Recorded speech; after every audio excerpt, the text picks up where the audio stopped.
Hi everyone. The phase 1 exam is over and I know many hearts would have been broken by now, but that is what happens every year. But आपको उठना है, लड़ना है, अपना career बनाना है। ये आप अपने दिमाग में डाल लीजिए, there is no going back from here. काफी लोगों का अच्छा नहीं हुआ है, मैं जानता हूँ, क्योंकि 600 लोग ही फेज 2 में जाएंगे। तो इस टाइम पे शायद 3 या 4,000 लोग ही होंगे जिनको एक एक आस होगी, एक उनको लग रहा होगा कि मेरा शायद फेज 1 निकल जाएगा। बाकी लोगों को तो शायद क्लैरिटी होगी कि उनका नहीं निकल रहा है। तो जिन लोगों को आस है, लग रहा है कि उनका फेज 1 निकल सकता है, उनके लिए 40 डेज प्लान है। मैं बताऊंगा कि अगले 40 डेज में आप कैसे तैयारी कर सकते हो, और मैं साथ में ये भी बताऊंगा कि जो भी लोग हैं जो थोड़ा सा भी जिनको लग रहा है कि हमारा हो सकता है, आप हम ये डिस्कस नहीं करेंगे कट ऑफ क्या जा सकता है, आपका क्या स्कोर है। अगर आपको मन से लग रहा है कि आपका हो सकता है, थोड़ा सा भी चांस है हो सकता है, तो मैं ये बोलूंगा कि आप ये 10 दिन please do not wait, start the next step. ये मैं क्यों बोल रहा हूं? ये मैं इसलिए बोल रहा हूं क्योंकि शायद ये 10 दिन पढ़ने के बाद अगर आपका नहीं होता है तो सिर्फ 10 दिन वेस्ट जाएंगे। लेकिन अगर 10 दिन ना पढ़ने के बाद हो जाता है तो आपको पूरा 1 साल बर्बाद जाने वाला है, क्योंकि जो ये 10 दिन आप वेस्ट करेंगे ना, this is going to be 25% of your time between phase 1 and phase 2। आप इमेजिन कीजिए कि 25% कम पढ़कर अगर आपके 15% नंबर भी कम आए, 200 आ सकते थे लेकिन 15% कम आए, मतलब 170 आए, आपकी सिलेक्शन के चांसेस कितने कम हो जाएंगे। और जिनको लग रहा है कि नहीं होगा वो मत करें, ठीक है। और काफी लोग बोल रहे होंगे कि सर आप ये कोर्स बेचने के लिए कह रहे हैं। अरे भाई, मैं तो कह रहा हूं आप सेल्फ स्टडी कर लीजिए, जिन लोगों के पास कोर्स है वो कोर्स पढ़ लीजिए, but do not sit idle if you think that you have a minimum chance to clear phase 1। ये 10 दिन आपको बाद में बहुत महंगे पड़ने वाले हैं। चलिए, अब जो लोग 2027 की तैयारी कर रहे हैं वो ये हमारी गाइड बुक डाउनलोड कर लें, जिसमें आपको पीवाईक्यूज, डिकोडेड सिलेबस और पूरी स्ट्रैटेजी मिल जाएगी। This is free of cost. It can be downloaded through a link which is given in the description of this video. अब स्ट्रैटेजी शुरू करने से पहले, 40 डेज प्लान शुरू करने से पहले फेज 1 से क्या लर्न किया? एक ही चीज लर्न की है भाई, ये लिख लो, ठीक है। खास करके जीए सेक्शन में, जहां पे स्कीम्स नहीं आई, रिपोर्ट्स ज्यादा नहीं आई, स्टैटिक जीके भर भर के आई, मिसलेनियस जीए बहुत ज्यादा आई, नोटिफिकेशंस जो आरबीआई की थी बहुत कम आई। तो एक ही बात पता लगती है, अनप्रेडिक्टेबिलिटी है। तो कोई भी स्टडी प्लान अगर आपको इस टाइम बता रहा है, obviously you have to take it with a pinch of salt, कि वो कितना सही होने वाला है, वो जो बोल रहा है कि ये इंपॉर्टेंट है वो कितना सही होने वाला है, ठीक है। साथ ही साथ मैं ये भी बताना चाहूंगा कि लास्ट ईयर भी ये schemes, reports, RBI notifications phase 1 में नहीं आई थी, बट फेज 2 में अच्छी खासी स्कीम्स देखने को मिली थी, अच्छी खासी रिपोर्ट्स देखने को मिली थी। तो आप इनको नजरअंदाज मत कीजिए, अगर आपने इनको पढ़ रखा है आपको फेज 2 में फायदा देने वाली है। चलिए, अब प्लान क्या है? सबसे पहले, what is going to be my highest scoring paper? वो मेरा एफएम होगा। लोएस्ट स्कोरिंग पेपर हमारा ईएसआई रहता है अगर हम पास्ट ईयर पैटर्न्स की बात करें। और मैक्सिमम रिटर्न, उस वो कौन सा पेपर है जिसमें कम पढ़ने के बाद मेरे अच्छे खासे मार्क्स आ सकते हैं? वो इंग्लिश है। तो मेरे हिसाब से आपको अभी इस टाइम पे सबसे ज्यादा फोकस एफएम और इंग्लिश पे करना चाहिए। एफएम पे मेरा टारगेट स्कोर 80 होना चाहिए, इंग्लिश में मेरा टारगेट स्कोर 65 होना चाहिए, और उसके बाद ईएसआई में even if I score 55, I think that's a good amount of overall score that I would be able to gain. क्योंकि कहीं ना कहीं ये 220 के करीब पहुंच जाता है, ठीक है, which is a very good score. अगर मैं इतना कर लूं तो कोई दिक्कत ही नहीं है, मुझे लग रहा है हमें। नहीं नहीं, ये 200 पहुंच जाएगा। 200 is a very good score, ठीक है। लास्ट ईयर 230 कट ऑफ थी, तो इंटरव्यू में 30 मार्क्स भी आएंगे तब भी आपके 230 रीच कर सकते हैं। ऑब्वियसली इस बार कट ऑफ ज्यादा जा सकती है, बट आपको एफएम और इंग्लिश पे मैक्सिमम फोकस करना है। ESI which is based on current affairs, वो काफी हद तक आपकी हो रखी है अगर आपने करंट अफेयर्स अच्छे से किए हैं। अब आपको टाइम कैसे एलोकेट करना है? यू मेक श्योर कि आपके पास जितना भी टाइम है, मैं एज्यूम कर रहा हूँ कि अगले 40 दिन में आप 6 घंटे डेली पढ़ेंगे, that is about 240 hours you have. अब आप बोलेंगे सर मेरे पास 240 आवर्स नहीं है, I don't have any further solution. या तो आपने तैयारी कर रखी है, फिर इट्स ओके। तैयारी नहीं कर रखी है, then you at least need 6 hours for the next 40 days. Time कैसे डिवाइड करना है? उसमें से 15% ईएसआई को देना है, 20% एफएम को, 25% करंट अफेयर्स को, और 20% डिस्क्रिप्टिव इंग्लिश को, 20% आंसर राइटिंग को। काफ़ी लोग यहाँ पे 5%, यहाँ पे 5% ऐसे टाइम देते हैं। ये अभी आपको लग रहा होगा कि आप आंसर राइटिंग और डिस्क्रिप्टिव इंग्लिश कर लेंगे, बट जब नंबर कम आएँगे ना, तब आप रियलाइज़ करेंगे कि काश यहाँ पे टाइम दे दिया होता। तो इस तरह से आपने टाइम डिवाइड करना है, आपकी प्रिपरेशन बहुत बैलेंस प्रिपरेशन हो जाएगी। सबसे पहले हम ईएसआई से शुरू करते हैं। जैसा मैंने बोला, टारगेट स्कोर 55 से 60 रखेंगे ईएसआई में। ईएसआई का अगर आप पास्ट ईयर पैटर्न देखेंगे तो करंट अफेयर्स डोमिनेट करते हैं, अप टू 75% करंट अफेयर्स आते हैं और 25% स्टैटिक पेपर आता है। अगर मैं ईएसआई को डिवाइड करूं ऑब्जेक्टिव और डिस्क्रिप्टिव में, तो 50-50 मार्क्स का ऑब्जेक्टिव और डिस्क्रिप्टिव आता है।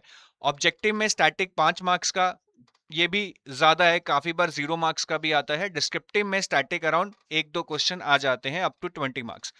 ऑब्जेक्टिव में करंट अफेयर्स डोमिनेट करते हैं, 45 या सारा का सारा 50 मार्क्स भी करंट अफेयर्स से आ जाता है। और डिस्क्रिप्टिव में आपको मेजॉरिटी क्वेश्चंस करंट अफेयर से देखने को मिलेंगे, which means a higher weightage of current affair based descriptive question out of 50 marks. तो सबसे पहले हम स्टैटिक पार्ट को डिस्कस करते हैं। स्टैटिक पार्ट में सारा ईएसआई पढ़ने की जरूरत नहीं है। Inflation, balance of payment, monetary policy, fiscal policy, measurement of growth, sustainable development and environmental issues and international economic institutions, in 8 chapters को अच्छे से पढ़ लीजिए। बाकी चैप्टर्स क्या आपको छोड़ने चाहिए?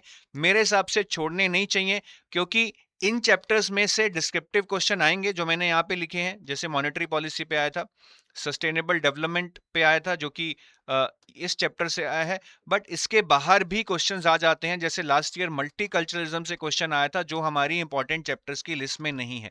तो इन चैप्टर्स के अलावा जो भी चैप्टर्स हैं, multiculturalism, gender issues, urbanisation, migration, उन चैप्टर्स को आप एक बार गो थ्रू कर लें, ताकि डिस्क्रिप्टिव क्वेश्चंस उन चैप्टर्स में से कर पाए। ऑब्जेक्टिव क्वेश्चन तो आपको यहीं से दिखेंगे।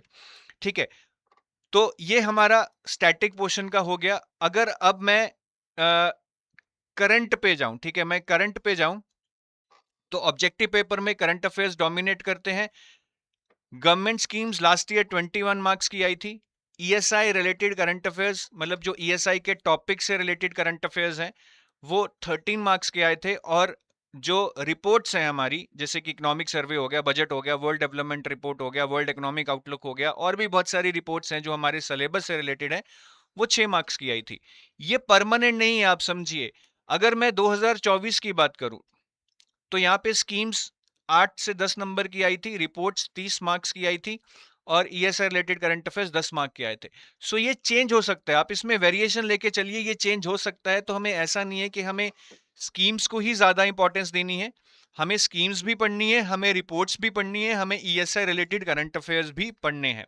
ठीक है, और गवर्नमेंट स्कीम्स हो गई, रिपोर्ट्स हो गई, चाहे ईएसआई रिलेटेड करंट अफेयर्स हो गए। अब एग्जाम से पहले हमें 6 से 9 महीने पढ़ना है। तो अगर मेरा एग्जाम जुलाई में है, तो राउंड अबाउट मैं दिसंबर से या नवंबर से जुलाई तक अगर पढ़ लूं, आई थिंक वो मुझे एक बहुत ही सेफ स्टैंड देगा, क्योंकि अब मैं एक भी क्वेश्चन मिस करने की सिचुएशन में नहीं हूं, because every Mark Wood count. और रिपोर्ट्स तो मैं बोलूंगा 1 साल की ही पढ़ लीजिए। तो अगर आप रिपोर्ट्स को लास्ट अगस्त से लेकर इस जुलाई तक पढ़ सकते हैं, आई think that would give you a very fair chance. ठीक है, तो रिपोर्ट्स आपने कुछ तो स्टैंडर्ड रिपोर्ट्स पढ़नी है, जैसे कि economic survey, union budget, world development report, world economic outlook, financial stability report, currency and finance report, RBI annual report, trends and progress. ये रिपोर्ट बहुत अच्छे से पढ़नी है। ठीक है, वर्ल्ड इकोनॉमिक फोरम की रिपोर्ट्स पढ़नी है। उसके अलावा कुछ रिपोर्ट्स स्टैंडर्ड रिपोर्ट्स नहीं है, बट आपके सिलेबस से रिलेटेड रहती हैं, जैसे कि जेंडर इश्यूज पे कोई रिपोर्ट आ गई, एनवायरनमेंट पे कोई रिपोर्ट आ गई, पॉवर्टी पे कोई रिपोर्ट आ गई। ये आपने पढ़ लेनी है। और सिर्फ वही रिपोर्ट्स पढ़नी है जो इंटरनेशनल बॉडीज ने रिलीज की हों या नेशनल बॉडीज ने रिलीज की हों, जैसे कि world bank, IMF, UNESCO, UNICEF, Asian development bank हो गया, ओईसीडी हो गया, आईएलओ हो गया, आरबीआई हो गया, सेबी हो गया, नीति आयोग हो गया। तो जो बड़े बड़े नाम हैं, उन्हीं की रिपोर्ट्स हम पढ़ेंगे। बाकी गवर्नमेंट स्कीम्स, जो भी आपके सिलेबस से रिलेटेड स्कीम्स है, और एग्जाम से 6 to 9 मंथ्स पहले न्यूज में है, मोस्ट प्रोबली पीआईबी में ही न्यूज पे होगी। तो पीआईबी में जो भी स्कीम्स न्यूज में है एग्जाम से 9 महीने पहले, उनको आप पढ़िए। I think that is going to be more than sufficient. Government schemes आपकी फेज 1 में नहीं आई, बट फेज 2 के लिए फेवरेट टारगेट होता है एग्जामिनर का।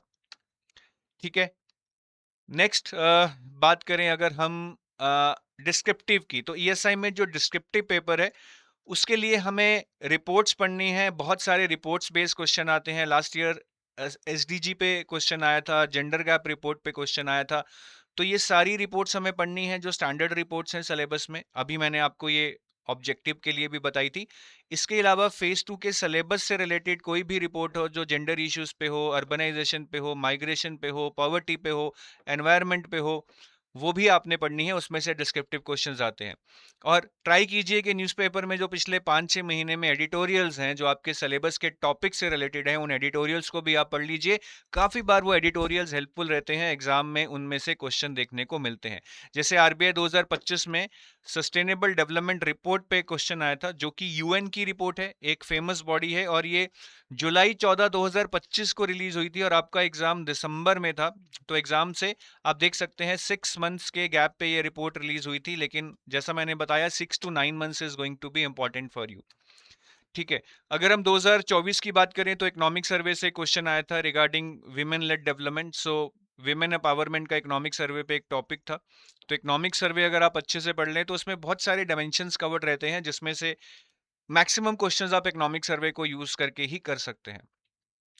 इसके अलावा अगर आप बुक्स ढूंढ रहे हैं तो इस टाइम वैसे बुक्स पढ़ना सही नहीं होगा, बट फिर भी आप रमेश सिंह पढ़ सकते हैं इंडियन इकोनॉमी के लिए, या राम आहूजा पढ़ सकते हैं social problems in India. But I think इस टाइम पे रिवर्स इंजीनियर करना, कुछ शॉर्ट पीडीएफ्स पढ़ना आपके लिए सही रहेगा। तो मैं आपको एक कोर्स भी बताना चाहूंगा, अभी हमने जो लॉन्च किया है। अगर आप हमारे आरबीआई ग्रेड बी कोर्सेज में जाएंगे तो हमने अभी 3 कोर्सेज लॉन्च किए हैं।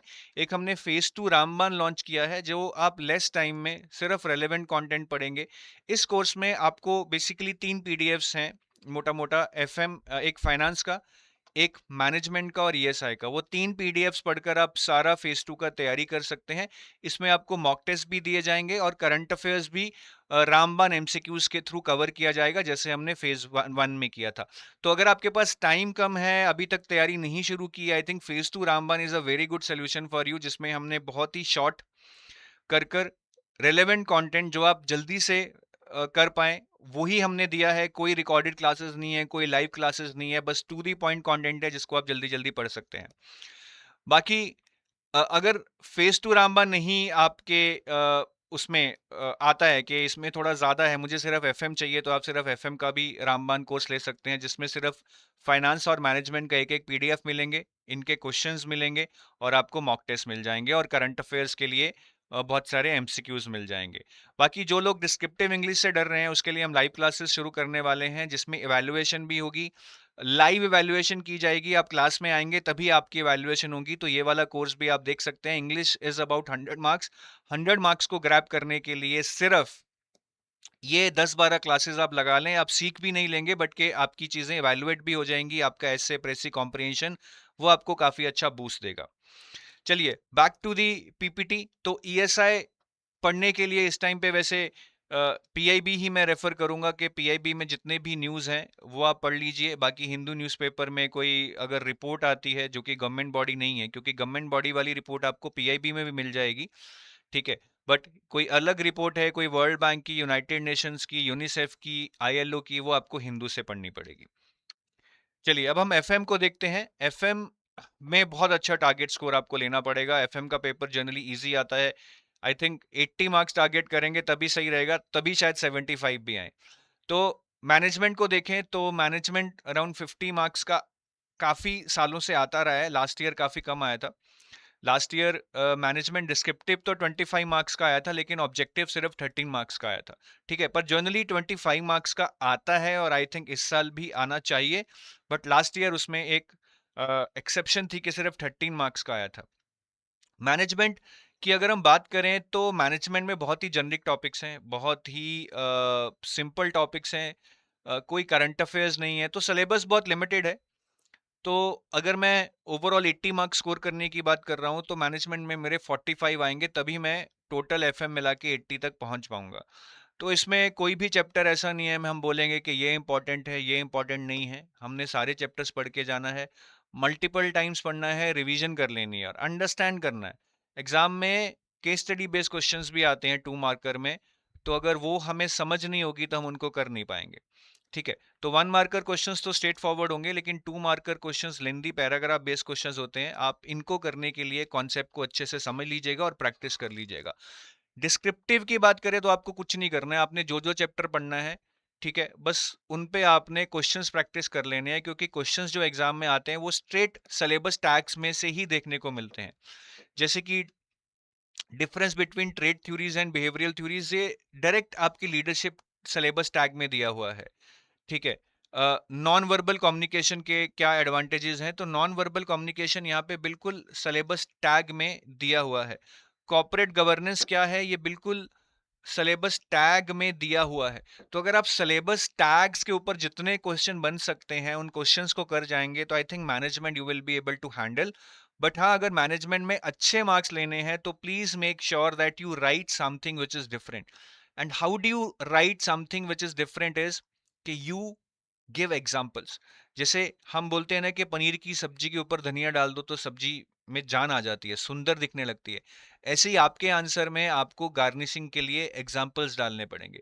आप अगर लीडरशिप का आंसर लिख रहे हैं तो जैसे आप एग्जाम्पल देंगे ट्रांजैक्शनल लीडरशिप में बिल गेट्स का, ट्रांसफॉर्मेशनल लीडरशिप में हेनरी फोर्ड का, तभी आपके आंसर्स में जान डलेगी। तभी एग्जामिनर को लगेगा that you are connected with the real world and you will get some extra marks, and that is what will make the difference.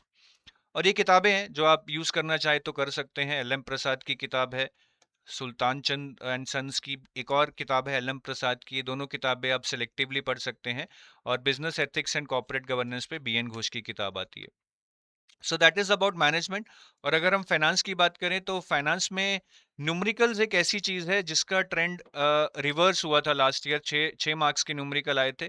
तो यहाँ पे आप बिल्कुल भी अब न्यूमेरिकल ना छोड़ें। चैप्टर जैसे आपके बॉन्ड्स हैं, डेरिवेटिव्स हैं, इनकम स्टेटमेंट है, बैलेंस शीट है, रेशोज है, इनके आप न्यूमेरिकल्स जरूर कर लें।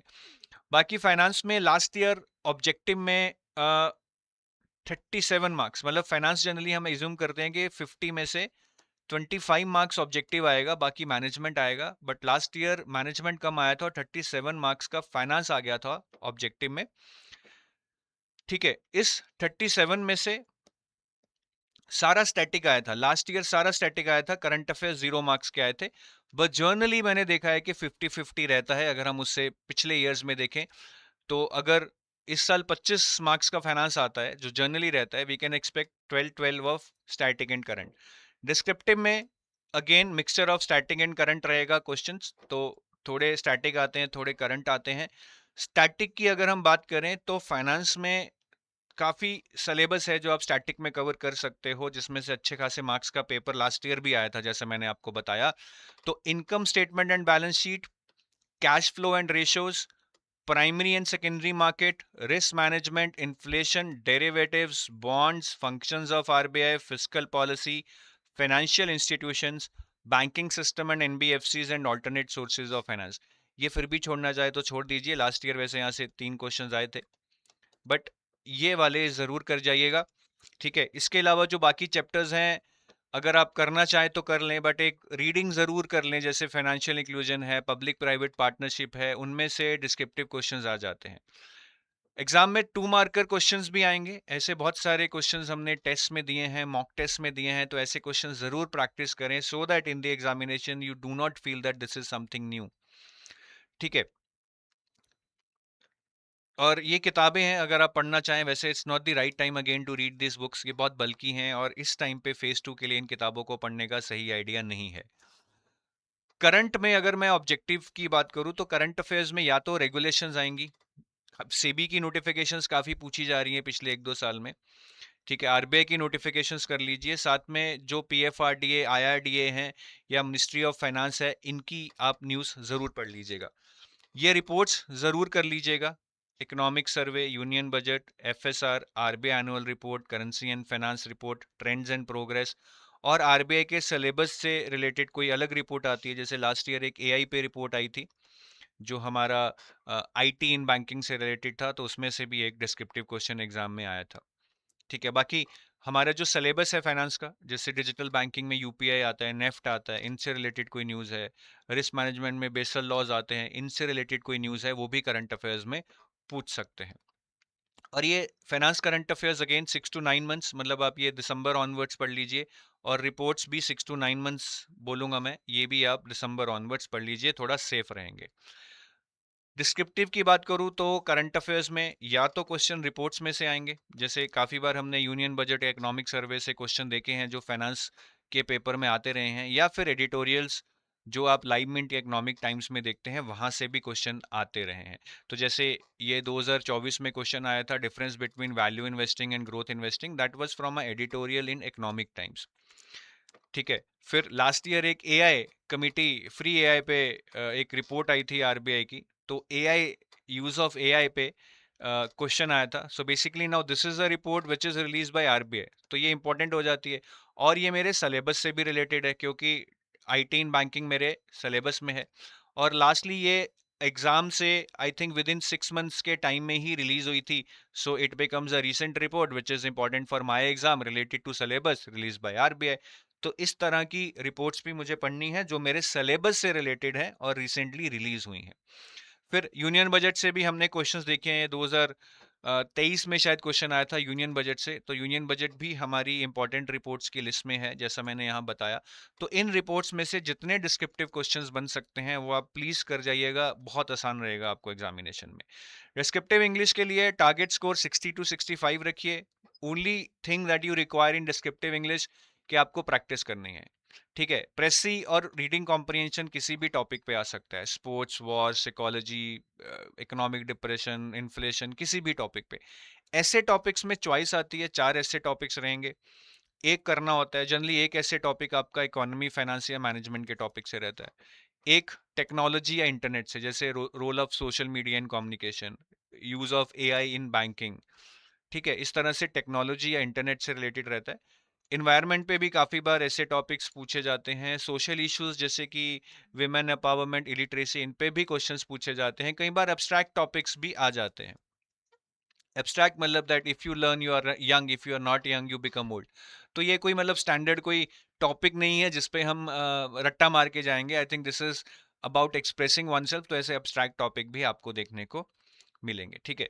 तो ये लास्ट ईयर के टॉपिक्स हैं, वीडियो को पॉज करके देख सकते हैं कि यहाँ से आपको काफ़ी टॉपिक्स इन्हीं कैटेगरीज में से देखने को मिलेंगे। बाकी डिस्क्रिप्टिव इंग्लिश के लिए मैं यही बोलूँगा कि अगले 40 दिन हर रोज़ एक एडिटोरियल पढ़िए। उस एडिटोरियल को अपने नोटपैड में टाइप कीजिए, माइक्रोसॉफ्ट वर्ड में नहीं, बिकॉज उसमें तो ऑटो करेक्शन हो जाता है ग्रामर और स्पेलिंग मिस्टेक्स का। तो नोटपैड में टाइप कीजिए अपने कंप्यूटर पे, एंड उसको ग्रामरली पे इवैल्यूएट कीजिए। It will help you in knowing lot of errors. उससे आपको grammatical errors, spelling errors, punctuation errors पता लग जाएंगे। आपकी टाइपिंग स्पीड इंप्रूव हो जाएगी, एक मोमेंटम बन जाएगा। आप बेटर स्ट्रक्चर में लिखेंगे, क्योंकि editorials are written in a very structured manner. तो अगर आप उस स्ट्रक्चर में लिखेंगे तो आपको भी अच्छे मार्क्स मिलेंगे और आपका कंटेंट इनरिच हो जाएगा, क्योंकि एडिटोरियल्स में बहुत सारे डेटा पॉइंट्स आपको मिलेंगे। even if you can remember 30% of those data points till your exam, you're definitely going to get some good marks in your exam. तो ये डिस्क्रिप्टिव इंग्लिश की स्ट्रैटेजी है। बाकी मॉक टेस्ट मुझे लग रहा है कि आपको अभी जल्दी नहीं करनी चाहिए।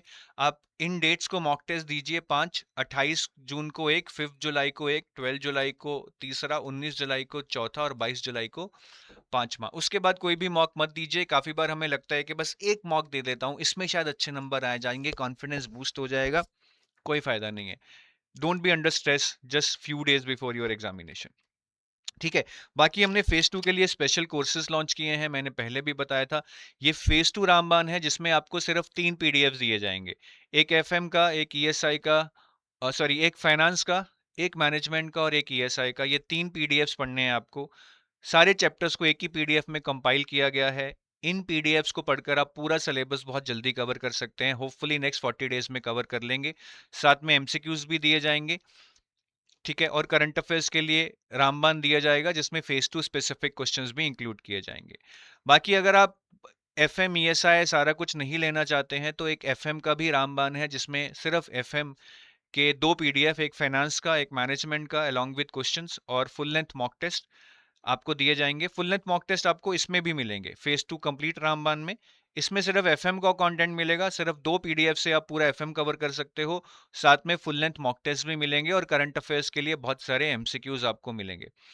फिर अगर आप डिस्क्रिप्टिव एवेल्युएशन करवाना चाहते हो, इंग्लिश लिखना भी सीखना चाहते हो और डिस्क्रिप्टिव एवेल्युएशन भी करवाना चाहते हो, दोनों जरूरी हैं, सिर्फ ऐसे कैसे लिखना है ये सीख के कुछ नहीं होगा, ऐसे लिखना भी पड़ेगा और उसको evaluate भी करवाना पड़ेगा ताकि you get to know your mistakes. The idea is not to learn, the idea is to improve, to reach that stage कि अब मैं 70-65 नंबर टारगेट कर सकता हूँ. तो इसमें नरवीर सर आपको लाइव क्लास में पढ़ाएंगे, आपकी कॉपीज भी लाइव इवेल्युएट करेंगे. ठीक है, मेल पे नहीं होगी, आपको क्लास में आना होगा, क्लास में ही आपकी कॉपी इवेल्युएट होगी, फीडबैक दी जाएगी, सबके सामने आप अपनी भी मिस्टेक्स देखेंगे और दूसरों की भी मिस्टेक्स देखेंगे, दूसरे क्या अच्छा कर रहे हैं वो भी आप देखेंगे. तो इससे आपको काफी क्लैरिटी मिलेगी that how do you want to make your progress. ठीक है जी. तो ये 3 कोर्स हैं, आप इसमें से चुन सकते हो कि आपको कौन सा चाहिए. फेज 2 रामबान चाहिए, सिर्फ फेज 2 का एफएम रामबान चाहिए, या डिस्क्रिप्टिव इंग्लिश जिसकी इवैल्यूएशन आप चाहते हो वो आपको मिलेगा. बाकी क्रैश कोर्स भी है फेज 2 का, बट आई थिंक ये थोड़ा ज्यादा कॉम्प्रिहेंसिव रहेगा. इसको इस टाइम पे लेकर कंप्लीट करना वुड बी लिटिल डिफिकल्ट.